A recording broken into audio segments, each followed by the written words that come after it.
Hi. So, one of the things I'd like to do is to share a story that's related to the theme of essential.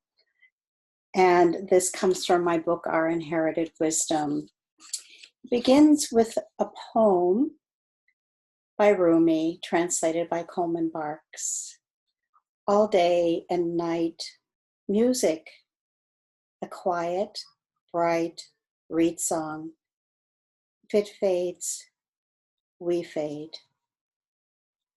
And that inspired me as I was walking along some reeds. And so you see here a place where there were a lot of reeds. And as I walked toward the sea, I felt more and more peaceful. The roadway sounds had dropped away, and the surface beneath my feet was softening.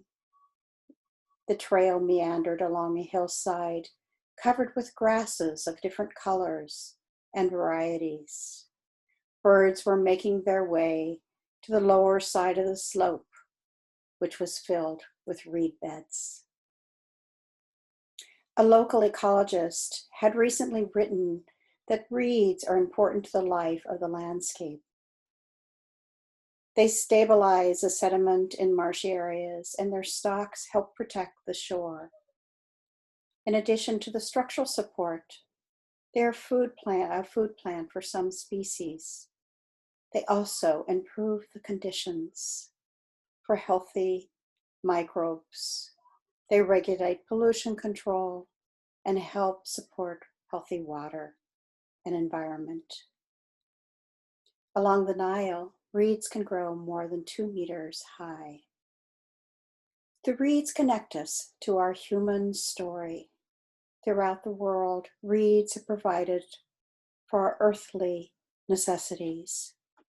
For example, food, bedding, containers, medicine, and instruments.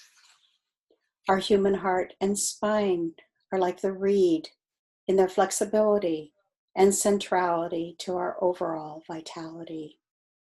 When healthy, they are all quietly there, nourishing and protecting the harmony and balance, becoming conduits to our immortal nature. When reeds are transformed into a flute, they form one of the most ancient and mystical musical instruments.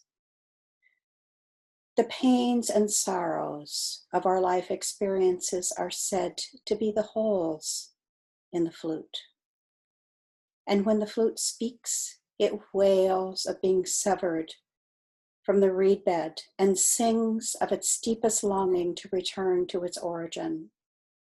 The voice of the flute arises from the breath of the divine, playing the reed song's secret song, and it will melt any residual sense of separateness that we have from one another and from the world itself. It is no wonder that I felt more peaceful as I walked toward the ocean. The reeds were calling me home. In the coming weeks and months, I will continue to listen to the reed's message and be more attentive to the precious moments within this embodiment as being integral to the well-being of all, and in this time, especially for the Black lives. I will be particularly attentive to the use of my voice, since like the reed flute, sound is an expression of the breath, which in itself is a divine gift. So thank you. I'll be reading some stories throughout June, and I will let the link, I'll show where the links are, probably will be on Facebook and Instagram. But I hope you stay well, and definitely I hope you take some time to think about what's essential in your life, and then how that impacts your essential, impacts others. Take care.